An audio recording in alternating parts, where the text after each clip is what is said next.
Shari Hersh. I'm from the Mural Arts program in Philadelphia, and I was the project manager on the Philly painting project. It was our most ambitious project to date. It was 51 murals, 51 buildings, and it was on one of the oldest commercials in Philadelphia, and also it's one of the most disadvantaged neighborhoods in Philadelphia. And we had two goals in this project. One was a platform for economic development, which Dr. Ahada Stanford will talk about. I'm only using 5 minutes, usually use the other 5. And the other was to create a unique place that transforms perceptions from without and from within. We worked with the artist Hasan. They had done their magic in Brazil. And we were interested in them because of their practice, the ambition and the practice.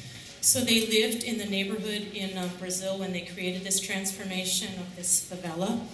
And they did the same here. They lived in a neighborhood that they worked in for 18 months, and they worked with local residents to produce the work.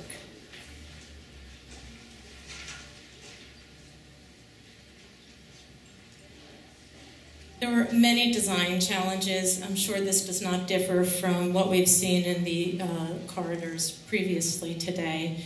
And the two most important goals were to create a unifying design and to accommodate the tastes of the different merchants so that there could be uniqueness, but also a kind of new image.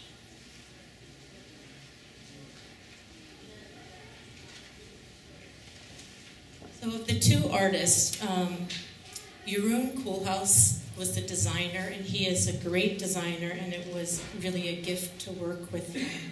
How seriously he took it, what he was able to do. And Dre Jurhan was the partner in the duo who was most focused on the interpersonal relationships in the neighborhood, what you would call social practice these days. And you can go to the website for the project, phillypainting.org, and they have 50,000 people following their Facebook page. And the people featured on all the videos on the Facebook page are, in fact, the residents of the area, the people on the crew, and a result from the relationships they built, and also served to highlight the relationships they built and to give people in the neighborhood a sense of ownership and voice about the project.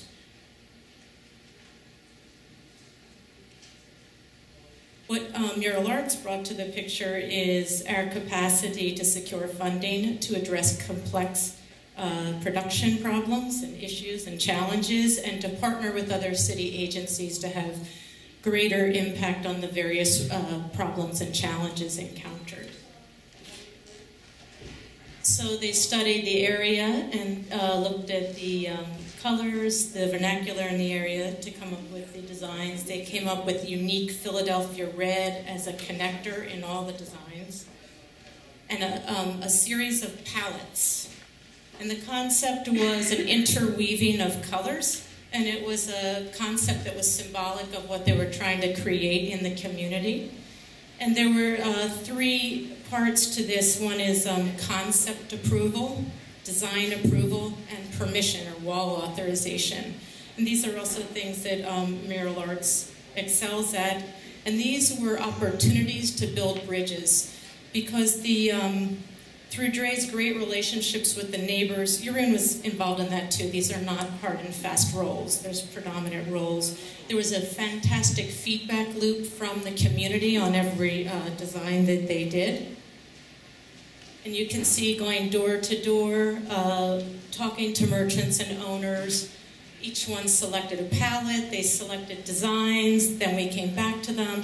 It was an iterative process that included meetings, it included donuts and informal gatherings, tons and tons of mailing, calling, visiting, spending a lot of time with every merchant.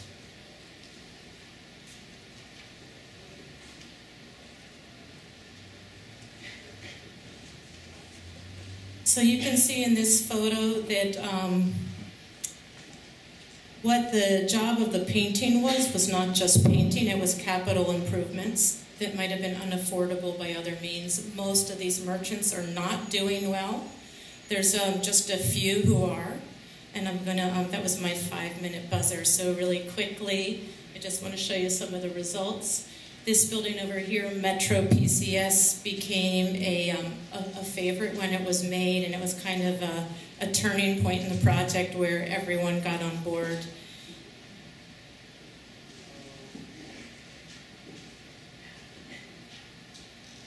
And I think that it can't be underscored enough that an investment in a commercial corridor in an underserved neighborhood also has to serve the residents. And that equity, that they were the paid agents of change, that they delivered the project, was a key to creating the platform for economic development that's to come.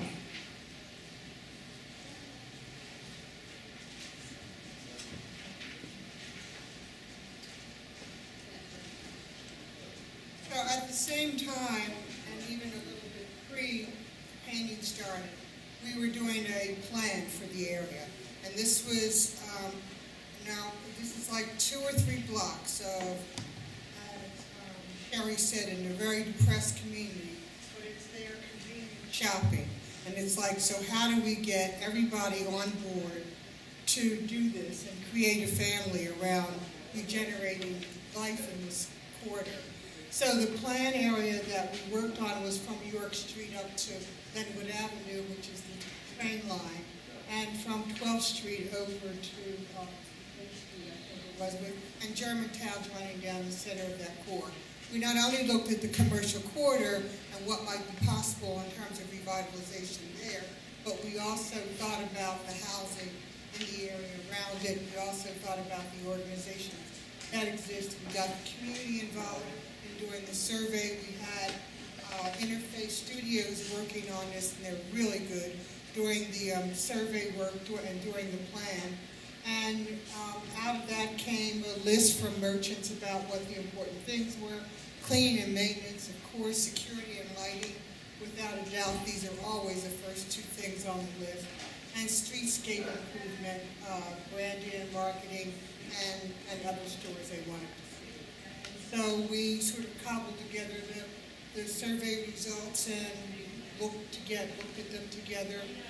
We talked about the stores that needed to be there, and we're still talking about that. There is no produce store. There are no real restaurants. There's no bakery or ice cream store. These are stores that could be supported by this population. There are vacants there, and so we are thinking about how to locate those businesses there. We also talked about service industries.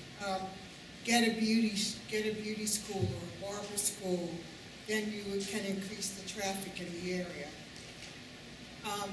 Steve, this is one of the things that we thought about was, after we did the painting, we could see how beautiful it was.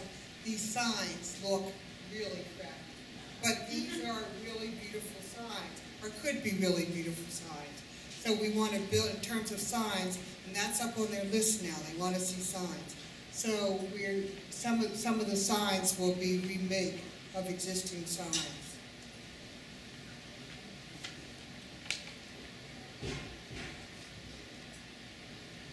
We are talking primarily about the area around Germantown and Lehigh.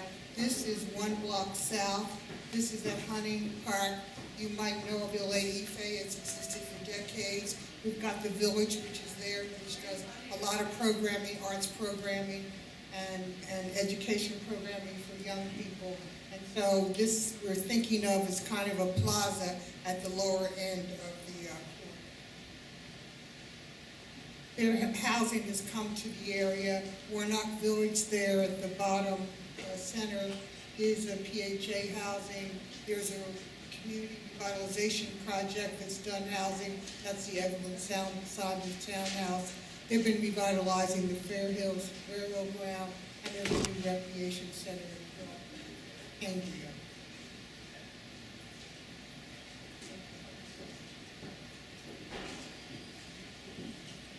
One of the things that we did that was really great, and I'll put some copies of the synopsis out at the front table. Midway through the plan, people were sick of the plan. You know, we don't want to see any more meetings. We don't want to see any more pieces of paper.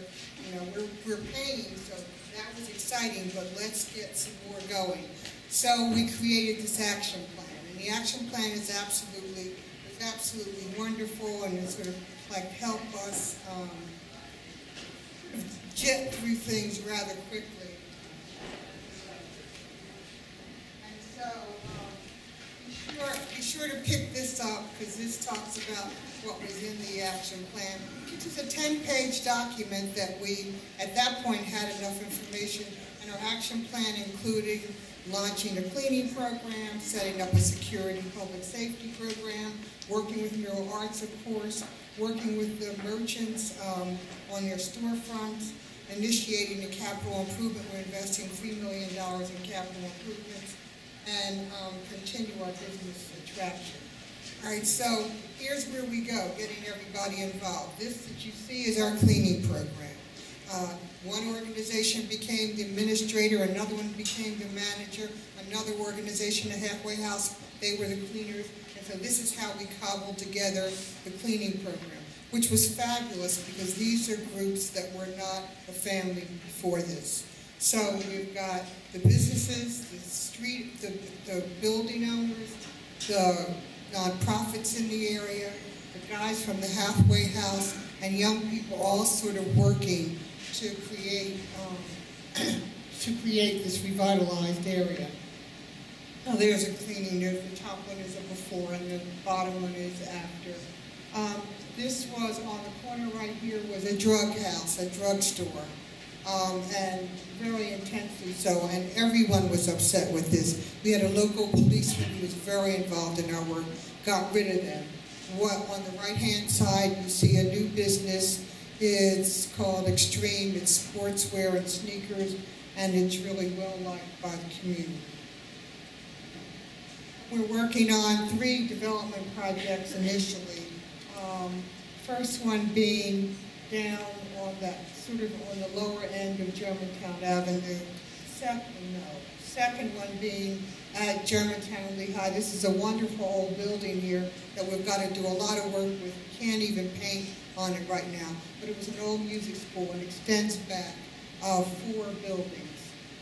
And the third building, this one is one that is painted now, which will be a non-profit home, and it's at the corner of Germantown and Hunting Park. Time's up. Capital, we're starting to meet with the city right now. We've got a shopping list of things, the streets, the sidewalks, the bus shelters, and one of the most important things is we're trying to create some rational organizational structure amongst the residents, with the businesses, and that's the real exciting part. But all of this is in motion, and this is primarily the work of people at the Commerce Department and working with Mural Arts, and it's an absolutely fabulous project.